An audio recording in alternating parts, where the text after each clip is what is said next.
This is the final video in the revelations of Graham K. Griffiths, based upon his works, Behold Jerusalem. This is the fifth article, or the concluding part, of Graham's articles as published in Lay Hunter's newsletter. This was kindly provided by Lawrence Main to me around about 18 months ago now, and since the release of the previous video to this, 8.5, it appears that Graham K. Griffiths has now departed this world, and I pass on my condolences to his family.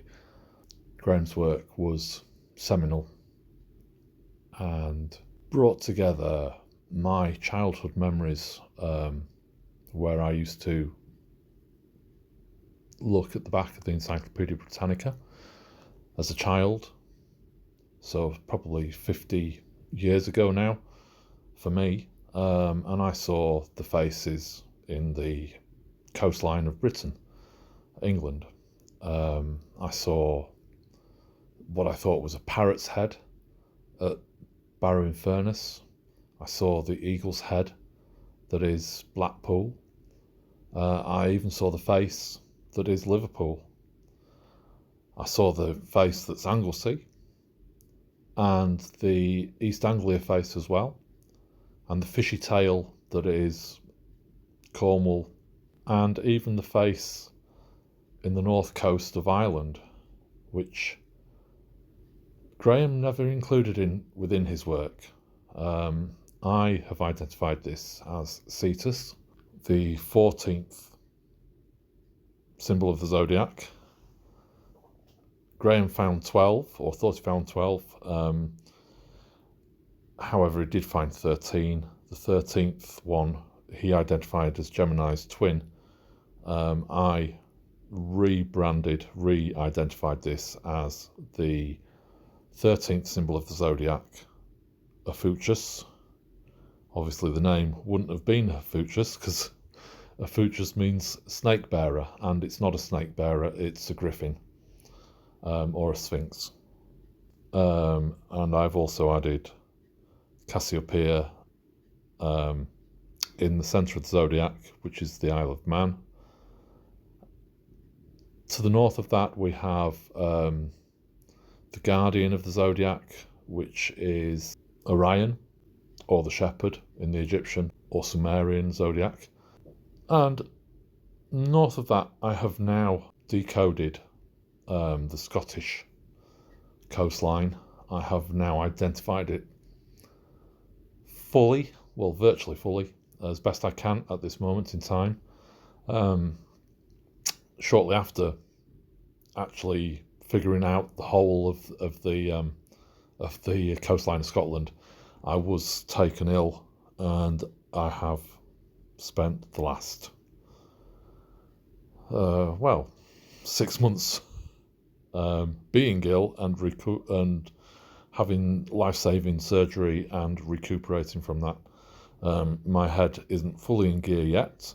However, I am re-engaging with my research and this subject of the Albion Zodiac, although with my conclusions, which will be the next video in this series, that'll probably be my last Albion Zodiac video. I have got another path to follow, which does kind of link in to the zodiac. I mean, how all this started for me was with a trip to a star fort, and then looking at mud floods, and into geopolymers. So I will leave you now with the words of Graham K. Griffiths.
Behold Jerusalem.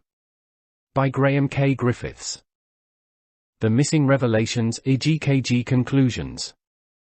Credence or mind over matter, can such really work miracles? Howls of derision, guffaws galore, and yes, I'd imagine such sounds going on over my shoulder throughout the entire writing of my book, but perhaps not to such a deafening degree as in these my last 3 articles, and wherein I've attempted to make sense out of that shock beneath Christ's loincloth, howls like, "Yeah, Graham, and if you're asking us to swallow all this, you really have lost the plot, mate. Listen, surely you know very well that putting sperm into the mouth of a corpse, whether the real stuff, or metaphorically speaking, in the guise of that meteorite adds, will not resurrect them. It's simply not possible. Indeed, you're stark raving bonkers for even suggesting it. And yep, I get it. Many times have I berated myself for this, my seemingly senseless banging on about some orchestrated resurrection being possible, via an instrument supposedly forged of the god Atom's iron semen, for Christ's sake. Surely, and to our 21st century understanding of how things work, my telling of giants in the landscape is nonsensical enough. But for me to then suggest that the ancient Egyptians knew how to raise the dead, well, I can only envisage either instantly glazed over eyeballs, or laughing fits worthy of a full Norman Wisdom-style meltdown, and I'd fully understand either reaction. Having said that, it's this bewilderingly graphic landscape of Britain which seems itself to be banging this same raising of the dead drum, especially here at this the apparent climax of all it's been leading up to, from the tale of Pisces in the far southwest, to this Christ nailed up against Hadrian's wall in the far north. And yet I have to admit that for all the graphic imagery here, I have not been led to but one scrap of irrefutable evidence pointing to how exactly those Egyptians might have raised a corpse back to life. But hang on, did I just say, I have not been led to but one scrap of evidence? But there was that scrap iron I found in the mouth of cumbrous Christ when I playfully reenacted that same opening of the mouth, raising of the dead ceremony, and what then later transpired in a blacksmith's forge, see Article 3. When that rotten lump of old iron trap chose to raise itself from out of the forge flames as a perfect copy of the replica adds, I had then in my own back pocket, and which had itself fished that rusty piece of iron from out of the watery mouth of cumbrous Christ. Well, for Christ's sake, that piece of iron scrap could well be the scrap of vital evidence I've been searching for something miraculous occurred in that forge, and I believe both the basic cause and resulting effect behind this remarkable incident could well be proof of a little-known subtle, yet potentially dynamic creative force, a consciousness of sorts, and which the Egyptian priests may have harnessed so as to work wonders. Indeed, an energy perhaps not only tapped into the raising of the dead, but so too perhaps in the raising of that great pyramid, the same know-how as used by Moses, who learnt his trade in Egypt, to part the Red Sea. Either way, allow this artist one last stab into the inconceivable by trying to nail this elusive force, along with how he thinks it may be triggered, because it could just be that this same active energy was behind not only that metamorphosis at the forge, but so too the creation of this entire zodiacal floor plan of Britain, not to mention the resurrection of Jesus Christ. Here goes. So could that incident in Joe's forge have been possibly ignited merely by the physical presence of my own ads, aligned at that moment to my still racing thoughts that afternoon when as a playful gesture I opened that Christ's mouth, to find therein that jaw-shaped piece of scrap iron trap waiting there? Could this simple but charged alchemy of sorts, and so damned focused as it was in the rarefied atmosphere of that forge, have been all that was needed, and all in the blink of an eye, to resurrect that nigh-on already obliterated trap into a new object? An object itself already rife with the 5,000+ year residue of its raising of the dead properties.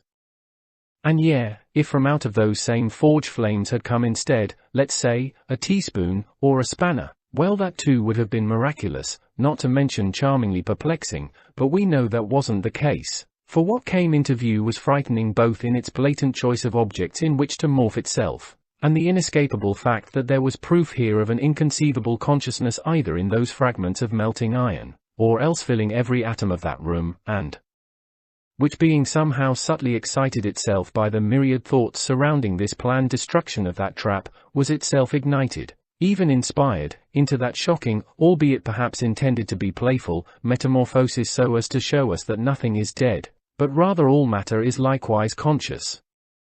Alive even, and open, based upon the vibrations of our thoughts? To the instantaneous reshaping of itself, and yes, that could even include the resurrection of one who was just a moment before clinically pronounced as dead. I guess what I'm trying to suggest now is that if inanimate iron particles can reform themselves into a whole new object, and this set into motion via the intense vibes being put out by one in that room whom just so happened to have a copy of that sacred hook on his person, along with a head full of all the exciting stuff he'd found singing out of Britain's landscape, well, and although I had absolutely no wish whatsoever for that iron thing which I'd taken there to destroy, to recreate itself in any way, could such subliminal vibes be the catalyst so as to thrill that all-enveloping consciousness into doing what it did? Like, was I in my passionate belief in the fabulous presence of that great green Christ to the north, giving out a vibrant credence to the effect that the impossible could become an absolute reality, and that these excited thought patterns were ripe enough to in turn excite that iron from out of Christ's own mouth, into transforming itself into that very object which I'd found hidden beneath the wrappings of his loincloth? And by the same token, were those beliefs and myths which our ancestors lovingly bestowed upon the stars above, themselves intense enough for that same force of conscious mind to have those same star giants then come alive beneath their own fields? I now have to ask if by projecting faith or belief, or via simply giving out a modicum of excited credence, love even, call it what you will, towards something otherwise deemed impossible, like believing there be star giants under our floorboards, that such positive and creative thought patterns can attract that same creative consciousness, even feed it, so to speak, and within an instant that odds-on impossibility becomes a startling reality? Could this then be, at least in part, the astonishingly simple prerequisite needed to ignite all miracles, this the overlooked truth, because it's just too damn childish to give credence to the effect that there really must be a consciousness prevalent in every atom, and which can seemingly interact with our most excited inspired thoughts, as already proved in a blacksmith's forge? Could such excited thought patterns, perhaps of some specific rate of vibration, be enough to ignite profound changes in matter? Enough again to cause crumbled iron particles to reform and reshape themselves via no more than a series of somehow received and understood thoughts, importantly, thoughts triggered, albeit inadvertently, by a mind trained in the acceptance, or the giving of credence to the fabulous fact of star giants in a landscape, this same basic principle being fundamental to the invigorating of one whom was deceased, but who nevertheless rose up again so as to roll away the stone? I don't know. But then I came upon this from out of, forgive me, the horse's mouth. Jesus said, "Truly I tell you, if you have faith as small as a mustard seed, you can say to this mountain, move from here to there, and it will move. Nothing will be impossible to you." Matthew 17 verse 20. Asterisk note, my poor mind to this very day continues to rack itself for answers, so here's another afterthought. Could that metamorphosis of rusty fragments have been due in part to the following throwaway bit of evidence? You see, when the blacksmith initially crunched up that rusty trap gag, he just happened to do it over an A4 sheet of paper I took along with me, and I can't for the life of me remember exactly why I had, and this being a photocopy of my illustrations re that ancient Egyptian adze, Ursa Major, the shafts within the Great Pyramid, and that adze-shaped lane beneath the loincloth. Anyway, and for ease of operation, Joe asked if he could just scrape up all that debris, see Article 3, onto the sheet, and by folding up its edges bag the rubbish up before carrying it over to the forge, thence to drop the whole package into the flames, and of course it was okay by me. But I now ask myself if those accompanying illustrations, along with the already mentioned intensity of my thoughts at that moment, just added another ingredient towards exciting that magical transformation of disintegrated iron particles into illustrations or thoughts upon that sheet of paper. Sure, an alchemy above and beyond any present-day scientific understanding, but hey-ho. To sum up, and after living and breathing this wonder underfoot for 55 years, I believe that the only possible conclusion as to its spellbinding creation must be again that all is permeated with the essence of mind, a loving conscious mind which is, just as Jesus suggested, ready and waiting to perform miracles for us, and with us. And I have my book Behold Jerusalem to prove it. But have you either the credence, the belief, or that faith as small as a mustard seed so as to release your own full and sublime potential alongside it,